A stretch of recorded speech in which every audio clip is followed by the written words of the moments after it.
وبركاته. بسم الله الرحمن الرحيم. الحمد لله رب العالمين ولا عدوان إلا على الظالمين ولا عاقبة للمتقين. اللهم صل وسلم وبارك على عبدك ورسولك محمد صلى الله عليه وسلم وعلى آله وصحبه وسلم تسليما كثيرا. Dear brothers and sisters, first and foremost, if I can have everyone's silence, inshallah, everyone's attention.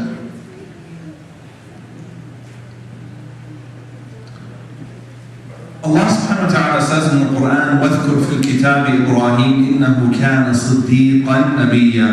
And make mention in the book of Ibrahim alayhi salam because he was a man of truth, Siddiq Nabiyya, and a prophet. And today we really try to dig a little bit into the tafsir of the meaning of the word Siddiq. Because truthfulness in at least our modern daily usage of the English language, at least when we say truthfulness, what we usually mean is truthfulness in what? Truthfulness in?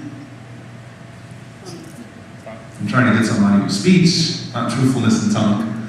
Truthfulness in speech, right? Usually when we say tell the truth, we mean tell the truth with your tongue. Speak the truth, right? Or, in father language, tell the truth, right? It's like, tell the truth. That's what truthfulness means, right? Now, in Islam, it's so much more than that. So much more than that. And there's many different ways to understand this. Number one, yes, speaking the truth, and as the Mufassirin say, Siddiq mulazim sidqin lam yakdhib qat, that the person has to tell the truth, he never lies. A person who's used to telling the truth.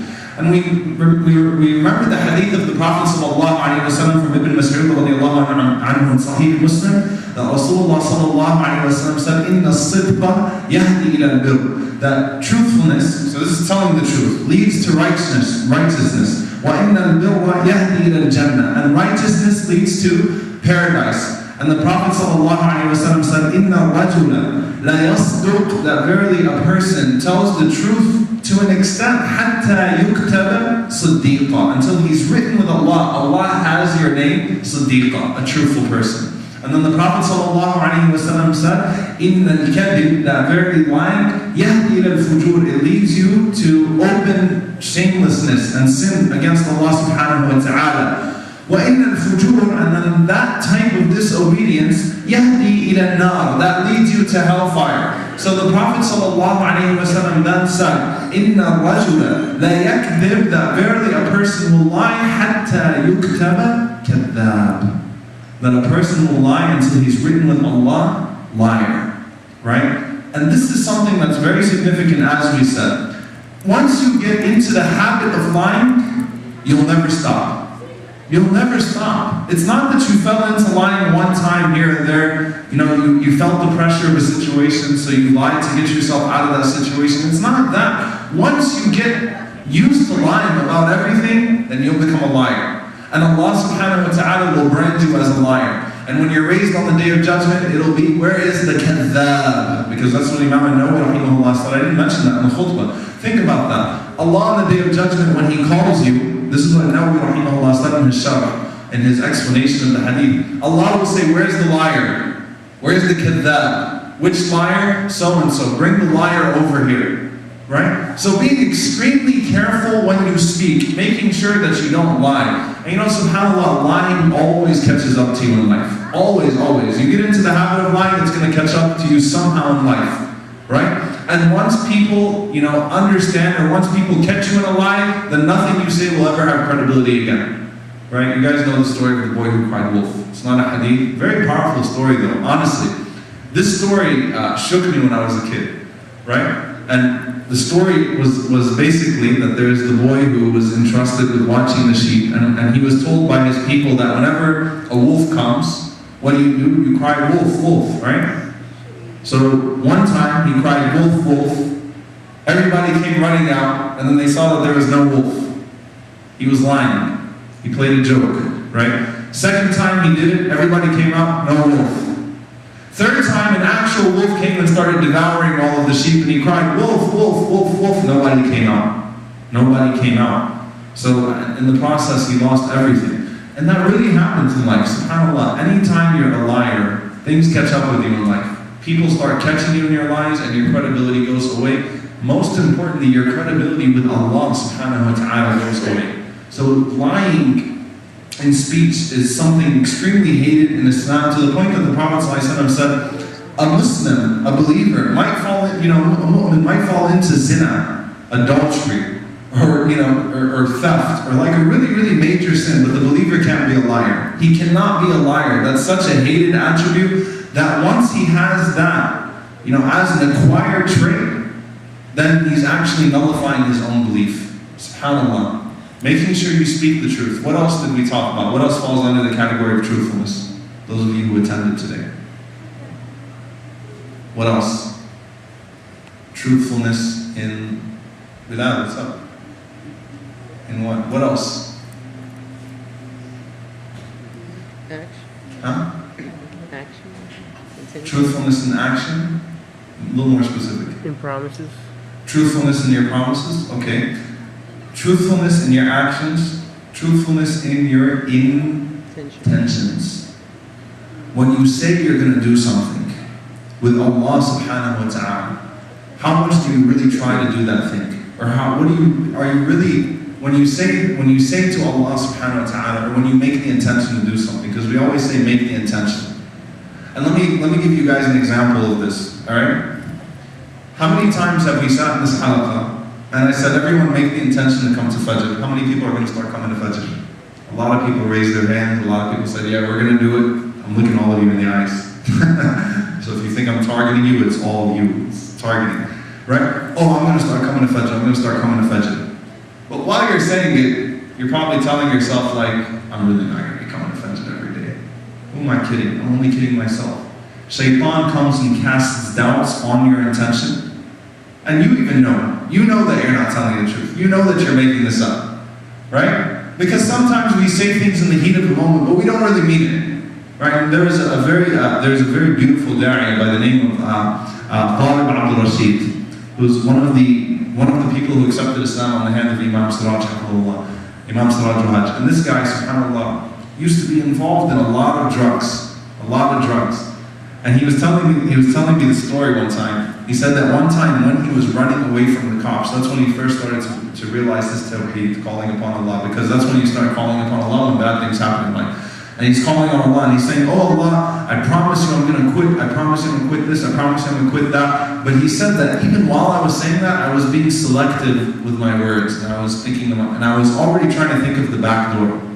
I was already trying to think of the excuse I'm going to make to not quit. Right? So already whenever you're making the intention to start doing this and to leave this sin and to come to whatever it is, to acquire this good deed, you're already putting in the back of your mind, what are the loopholes here? It's like when you're signing a contract, you want to make sure that the fine print is in your favor. Right? So even when you're making your intention with Allah, you're already making sure the fine print is in your favor. Right? And that's why Allah subhanahu wa ta'ala called Ismail alayhi salam sadiq al-wa'id. He was truthful to his promise. Ismail alayhi salam, his dad comes to him to slaughter him. His dad's going to kill him. And he says to his dad, he says, did Allah command you to do this? Yes. He said, if Allah subhanahu wa ta'ala commanded you to do this, then you're going to find me amongst those who are patient. I'm not going to complain about it. That's one thing, but whenever your dad goes, shh, what's going to happen then? Whoa, Dad, I'm a prophet. You're a prophet. Chill. Don't do this. We don't need to do it this way. Just say La ilaha illallah, it's all going to be okay. You don't have to kill me now. No, he just sat there and he looked at his dad. He waited. Okay, Allah commanded you to do this. If I told you I'm going to be patient, I'm going to be patient. So whenever you make an intention with Allah, make sure that you're serious about it. Make sure that while you're saying what you're saying, while you're making that intention, you really mean it. Oh Allah, I'm going to change. Right? And sometimes even when we're making dua, you try to make your language vague. Right? Because you're trying to make sure that you can still leave yourself a loophole. Now there's two extremes here. And the Sahaba discouraged both of these extremes. One of those extremes is to take oaths on yourself.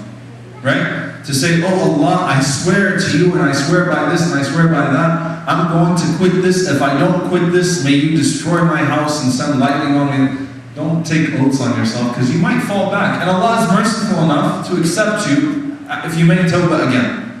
Right? The other extreme is when you're not even willing to say, you're not willing to make any promises to Allah. You're not willing to make any promises to Allah. So you're not really truthful with your words. You're not truthful with your intention.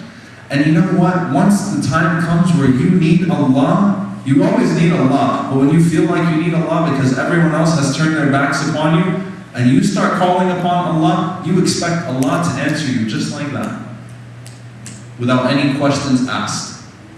And then when Allah doesn't answer you, you say, how come God doesn't love me? Why doesn't Allah answer me? Right? I tried dua. The Imam kept talking about dua. Mom, Dad kept talking about dua. Where is Allah now? Why didn't Allah help me in this situation? Why didn't Allah help me in that situation? And you forgot all of the empty promises, the broken promises you made with Allah subhanahu wa ta'ala, all of the intentions that you made. Oh Allah, I'm going to start reading this much Quran. Oh Allah, I'm going to start, I'm going to stop committing this sin. Oh Allah, I'm going to stop doing this. You know how many times, how many of you guys are on Facebook, be honest? I know some of you are lying. Just talk about that. It's okay, right? Everything can be used for halal and haram, right? It's okay, guys. How many times have you seen people say, I'm going to deactivate my Facebook, and I'm never going to get on Facebook again? And then 2 weeks later, they're back on Facebook doing the same thing. It's like, I'm going to deactivate Facebook, and I'm never going to do this again, because I don't want to talk to girls anymore, and I want to make sure that I do the right thing, and I want to make sure that my life is halal, and I'm changing now. Deactivate. Then 2 weeks later, reactivated. Then you see in the news feed, blank blank says to blank blank, what's up, girl? It's like, wait, what happened? You just said 2 weeks ago you were quitting. You deactivated. What happened? You didn't even believe yourself whenever you said you were quitting. You weren't truthful to yourself, so how do you expect your action to go through? Your intention wasn't real. Your intention wasn't truthful. Right? It's just like this. You tell me, if you tell me, let's say that you did something to hurt me. You cursed me out.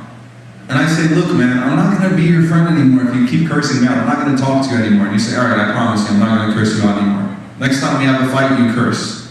Then I say, look, I already told you, alright, I quit. The third time you do it, the fourth time you do it, what am I going to say? I'll be like, you know what? You know you're lying. You and I both know that you're not telling the truth. Make sure when you make a promise to Allah, you don't have hesitation. You don't use vague language, you don't think of the loopholes. Oh Allah, I promise you I'm going to do this. Oh Allah, I promise you I'm going to do that.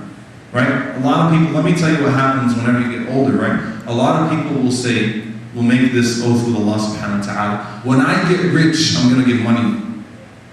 When I get rich, I'm going to give 25% of my wealth fi sabilillah. Then when they get rich, they start thinking, well, what 25% am I talking about? Am I talking about 25% of my retained earnings after my lavish vacations and after buying my lavish this and lavish that? What am I talking about here? You start trying to twist the language and find the loophole. But when you're truthful with Allah, Allah subhanahu wa ta'ala will not hesitate to answer you. And I'll give you this example, and I'm remembering this hadith, by the way, off the top of my head, so I might forget one of these things. 3 men in a cave.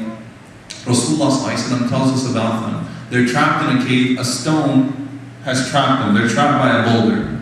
So they all say to each other, let's make dua to Allah subhanahu wa ta'ala with our good deeds to remove this stone. Let's start remembering the things that we did. So and saying those things so that Allah subhanahu wa ta'ala will remove it. Right? And there's 3 situations. I can remember 2 off the top of my head. I might think of the third one as I say it. One person says, oh Allah, I had a situation. Basically, he had a girl who needed help, and he gave her charity. And she was a cousin of his. She was related to him. And he gave her charity. He helped her out of a tough situation, on the condition that she would get intimate with him. She would commit zina with him. And just as he was approaching her, she said, do not overstep what Allah subhanahu wa ta'ala has forbidden. Right? So he said, I backed off and I said, right then and there. I could have done it. I was in a position where I could have done exactly what I said I was going to do. But out of my fear for you, I stepped back. Right? So the boulder moved a little bit. And another one was a person who said that I had some food and some drink and I had my family at home. And they were hungry and they were thirsty. And by the way, I'm qualifying this statement from now. The hadith is something like this, so it's not exactly this wording because I'm remembering off the top of my head. Maybe Salam, if you remember the hadith, you can help me. Do you remember the hadith? Okay. He goes to, so he says that I had some food and some drink and I was going, and my family was hungry and needed it, but I knew that my parents needed it too, right? So he went to his parents and his parents were sleeping. So he could have left his parents' house and he could have took that over to his own family and given them the food and the drink. But instead, he waited there and he waited by his parents' side until they woke up and then he gave them the food and the drink, right? So he makes dua to Allah subhanahu wa ta'ala by that. Oh Allah, you know the situation that I was in. And I could have easily just ignored them and moved on with my life, but I didn't. And that was only out of the fear of Allah subhanahu wa ta'ala. So the boulder moved. Does anyone remember the third one? Isn't it the man who came and left him some sheep or some goats and he raised them and then he had when they were... Did he give it back to him when he came back? When the man After came a few back, years back. Give me the whole thing. The man had a worker and then the worker forgot his bag of seed and then he raised a bunch of sheep with it and he gave him the sheep and his worker came back for his pay. So After a few years he demanded. He had just a few. All of you are telling me, so I'm trying to see who knows it best. So Sa'an, what is it? Final word. What was the first part you said? He left some seeds? Yeah, he had the payment for the work was a bag of seeds and So it was some dirham or seeds. It was some dirhams he left and he bought some ships and then he raised the ships and then after a few years the other man came back and demanded that these ships, where's my money? And the man told, with that money I raised these ships, so you can take all of them. Okay, so a man took a wage for some seeds, this is the gist of it, and he raised some sheep for that person, and he took that money, he took it as a loan. Whenever the person came back asking for the money, he told him, I used that money to raise all of these sheep, and he gave that sheep, all of it to that person. All out of fear of Allah subhanahu wa ta'ala. He did not get cheap with it, so it hurt him with his money. And he made dua to Allah subhanahu wa ta'ala. You know that I was telling the truth in this situation. You know, oh Allah, I was in a situation where I could have cheated, but I didn't. So Allah subhanahu wa ta'ala caused that boulder to move out of the way completely. The point is that three men that were in a very tough situation, but they feared Allah subhanahu wa ta'ala. They were truthful with what they said to Allah subhanahu wa ta'ala. Meaning, whenever you say that you're going to do something for Allah, make sure that you really believe yourself when you say it. Don't let it be half-hearted, right? You know, and this is something that's extremely important, especially in the society that we live in. Let me tell you why. Let me put it to you this way. What is halal and what is haram is extremely blurred. No one really knows what's halal and what's haram anymore, because no one bothers to go look into it. I judge what's halal and what's haram based upon what my culture says, based upon what my family sees as halal and haram. So whenever I want to do something right, or whenever I want to start doing something halal, I don't bother to go find out what the Prophet ﷺ said about this and what the actuality of this is. I just do it, right? And I'll do it according to my standards, right? So, you know, I want to do this, I want to do that, I want to start applying this, I want to start applying that. Making sure that you're honest with yourself enough to go and find out, is this halal or is this haram? You know, some people, when you tell them that something is haram, they say, man, why did you have to tell me? I was doing fine. You know, you could have left me ignorant. If I was ignorant, then I wouldn't have been charged for it. Some people go out of their way to find out their practices. When I get into this business, when I do this, when I do that, you know, my dress, the way that I do this, the way that I'm acting with this person, is it halal or is it haram? They go into detail trying to find it, not based upon their desires. They go and they try to find the most correct position based upon correctness, what is closest to Allah and His Messenger sallallahu alaihi wasallam. Not based upon, you know, this will fit me more and this is more lenient and this will fit me more. Right? Now here's the last thing. And this is what the message that I really want you guys to take home.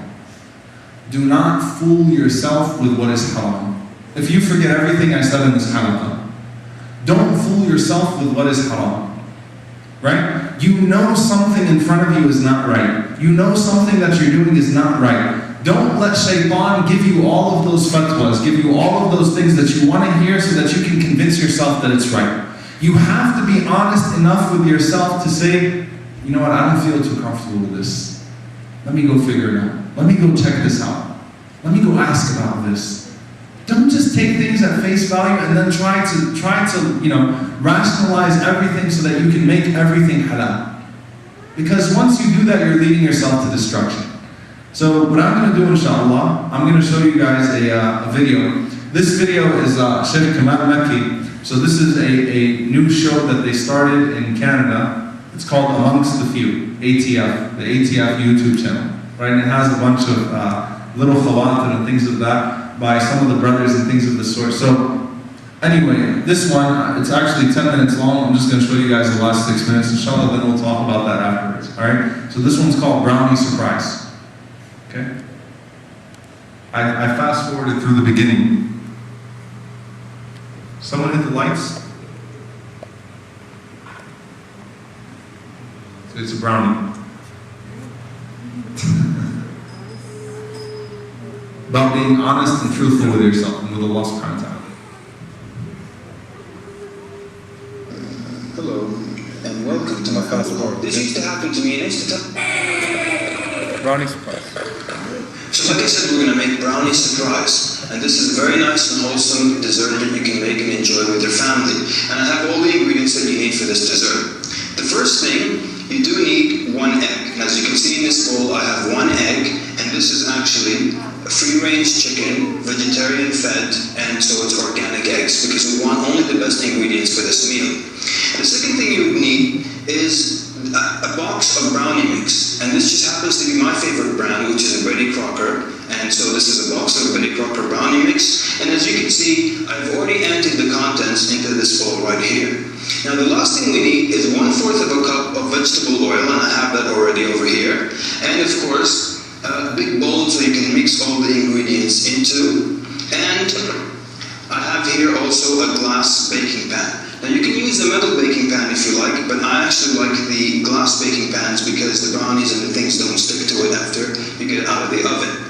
And the last, but not least, the last and most important ingredient, the surprise.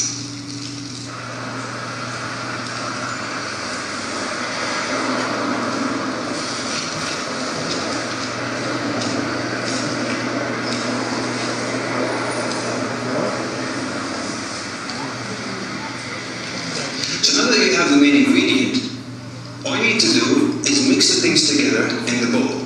Now I know what you might be asking yourself. You might be thinking, isn't this bad for us to put such an ingredient with the brownies? Well, first of all, I'd like to tell you that you don't have to worry. I actually am a certified professional food manager. And this is not a joke or a gimmick for the show. I really am a certified professional food manager. So I know what I'm doing, so don't argue with me. So now we're going to start mixing the ingredients into our bowl. I'm going to start by emptying out, putting the brownie mix into the bowl. I'm going to add my 1 egg. And now I add the oil, make sure you get all of it in there. And of course, last but not least, our special ingredient. Once you have all that in there, you can use a wire whisk or you can use a fork to mix everything together. Once you've got a nice blend, start to empty it out into your baking pan. I'm using a silicone spatula to make sure I get every drop of our goodness into the baking pan. So now we're going to put it in the oven. And I'm going to set my oven to 350 degrees, and we're going to put it in for about 30 to 33 minutes.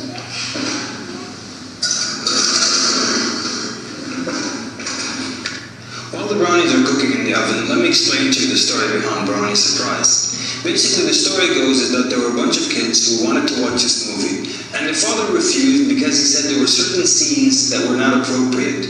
And the kids then argued with him that there is a lot of good in the movie, that only a few scenes are dirty, or just 1 scene is dirty, and then the rest, it has the best effects, it has the greatest actors in it, and so on and so forth. So the majority of the film is good, just a little bit of bad won't make the entire experience a bad experience. And so the father wanted to prove his point to them. So the story goes that evening, he cooked some brownies and he put dog poop in the brownies. And then he offered the brownies, the kids rushed at them, and then he told them, wait, there's 1 ingredient in the brownies, I did put some dog poop in it, and so would you continue eating? And so the kids, they all refused to say, I don't want to eat this stuff, and so he tells them, why not? and he used the same argument that they gave. It's just a little of it that's dirty, and the rest of it is all good ingredients. So the kids understood that even though a little was bad and the majority was good, it still made the whole thing bad. Just like when it comes to the brownies, the same thing should apply to the movies. And the story goes that from that point on, whenever the kids would say, there's a movie that's out and it has a few scenes in it, but they would ask permission from their father, can we go and see it? He would tell them, would you like me to cook up a batch of brownies? Okay, so that's it for this week's episode of ATF Channel. I would like you to share with me down there some of the things that you left for the sake of Allah. Tell me more of this stuff and how it helped and how it improved your life, and how Allah subhanahu wa ta'ala replaced you with better. Don't forget, next week Muhammad Hassan with more of the good stuff. Thanks for watching. Wassalamu alaikum wa rahmatullahi wa barakatuh. It's not over yet. Sheikh Makki is the coolest Sheikh I've ever met in my life.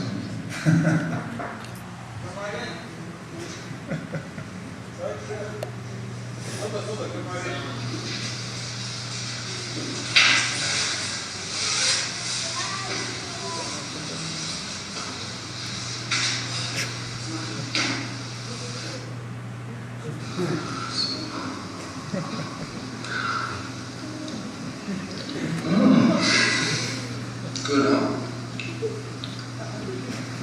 What's this?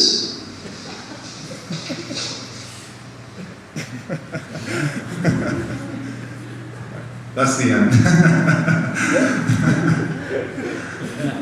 Alright, so there's still a very, very important moral of the story. By the way, I cut through half of it.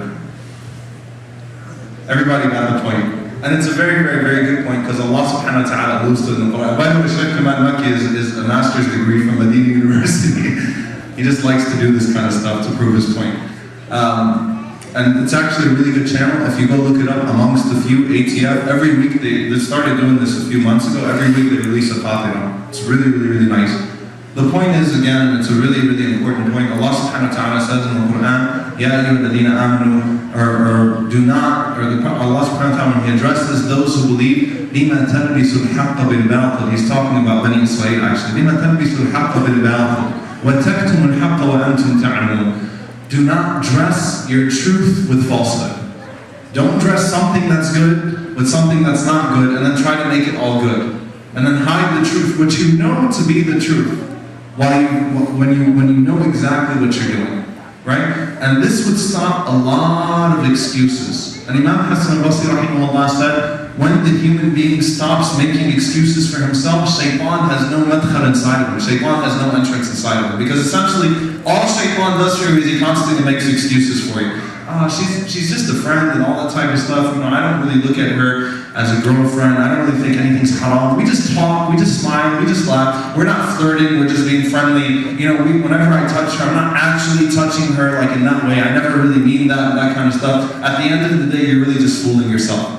But you can't fool Allah subhanahu wa ta'ala. You can't fool Allah subhanahu wa ta'ala. So if you lie to yourself, at the end of the day, you alone, and you're the one that's going to be held accountable. Right? And subhanAllah, like when a sister starts to wear hijab, and hijab is everything, should be covered except for the face and the hands, but then the dresses start to come up to like right here, and then right here, and then right here, and then the pants start to come up like mid-calf and stuff like that. You're not fooling anybody. You're not fooling anybody. You're only fooling yourself. At the end of the day, Allah subhanahu wa ta'ala is going to hold you accountable. I'm sorry if that was offensive.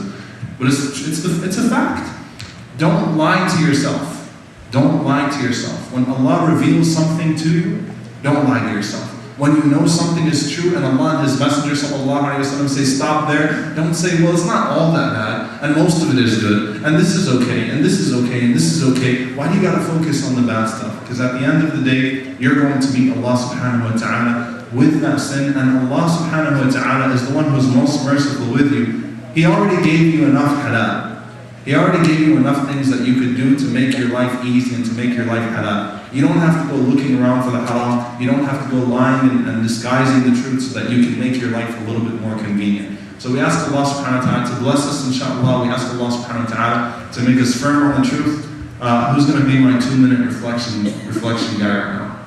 If no one comes forward, I'm going to point him out. I'm going to call somebody out.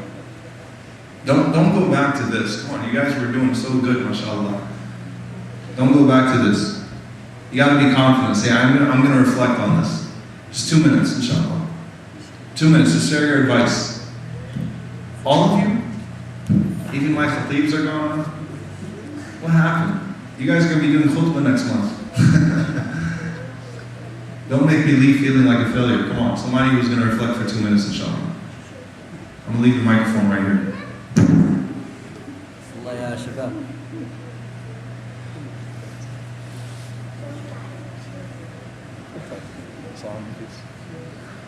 I know you're not going to shy away, so. Jazakallah. Bismillah, salatu wassalamu ala Rasulullah, sallallahu alaihi wasallam. Inshallah, I think the Imam covered the topic pretty well during the khutbah and during the youth halaqah.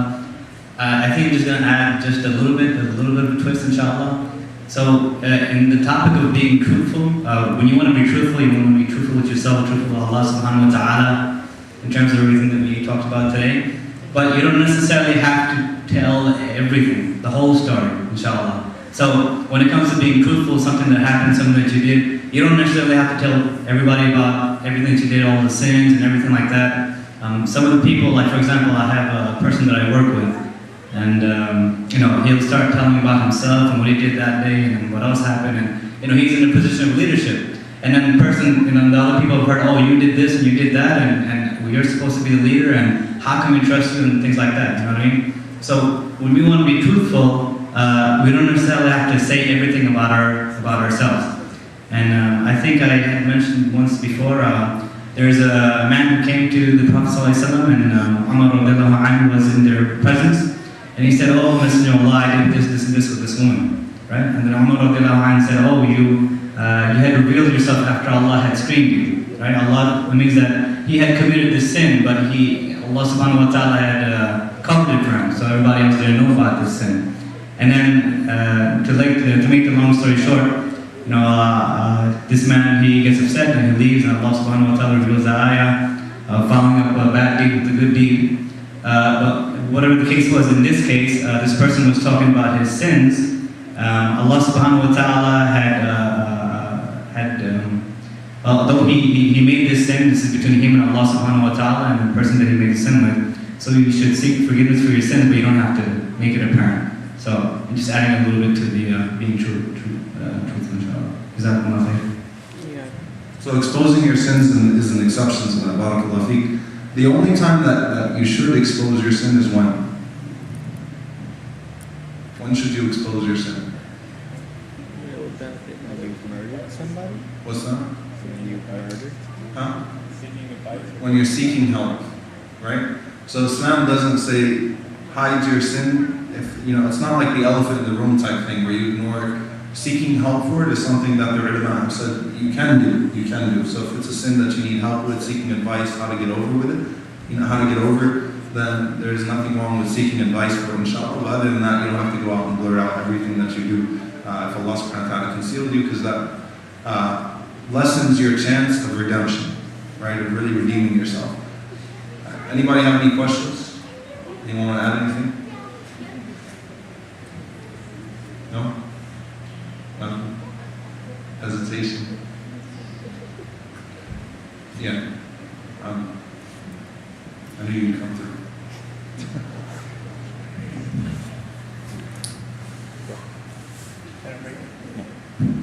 Assalamu alaikum wa rahmatullah.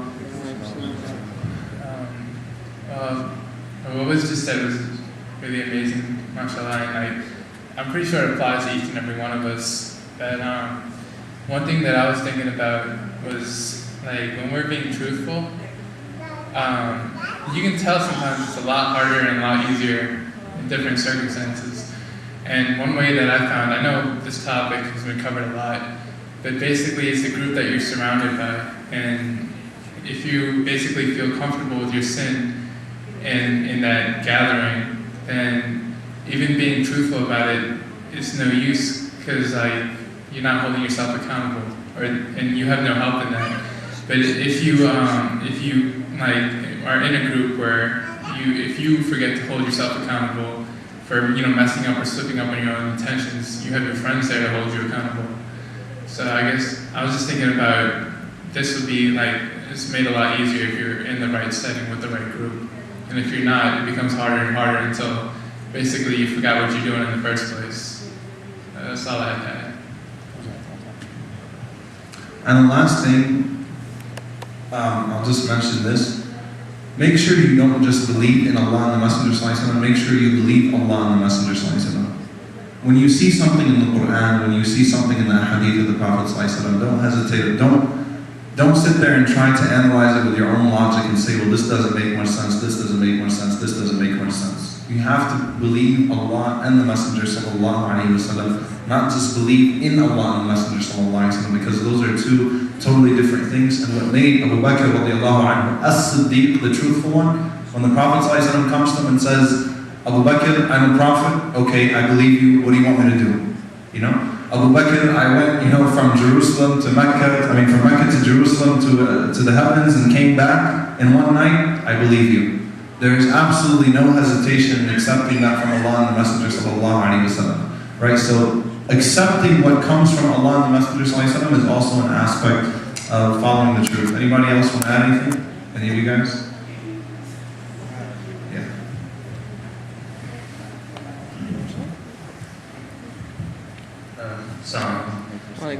Something that my father used to tell me a lot when I was hearing Sheikh talk about khutbah and everything and intentions, reminded me, any one of us naturally, whatever we do, there's a way to benefit us, give us more motivation to do it. And truthfulness is more than one meaning to it. There's many variations of it. And one of the things you mentioned that I really like is being truthful to oneself. And my dad used to always say, even if you go do something that may be halal for you, it can always benefit you. That you can always change your intention. Like, for instance, you can say, I'm going to go meet up with my friend to do so-and-so, go swimming. Make the intention to also do it for the sake of Allah. And now you have a benefit to it. Just like if we were going to go play a sport and then someone says, hey, I'm going to pay you to play the sport, we're going to do it because we're going to do something where we have fun and we get a benefit from it. So we can do the same thing with our intentions, and that's one thing that me and I thought about. I thought it was good to know. Yeah. Any of you, and I would never do this, but I'm going to do it right now. If you get a chance to attend next week's khutbah, then do that inshallah, because I'm going to tell a story about someone who's very beloved and a modern day person who really embodies being truthful to oneself. So if you get a chance, inshallah, do come to the khutbah, inshallah ta'ala. I wanted to tell it today, but I didn't want to start the story and then have to cut it short, like I did with the other stories. So we'll talk about that inshallah also next week. Anybody else? Anyone else? Hesitation. You guys are caving in them one by one. I'm not going to force you to talk. Anybody else? خلاص? طيب. جزاكم الله خير. سبحانك اللهم وبحمدك أشهد أن لا إله إلا أنت أستغفرك وأتوب إليك. Try your best to make it to the convention next week inshallah in Houston. It's going to be really amazing inshallah. And I hope that I'll see all of you guys there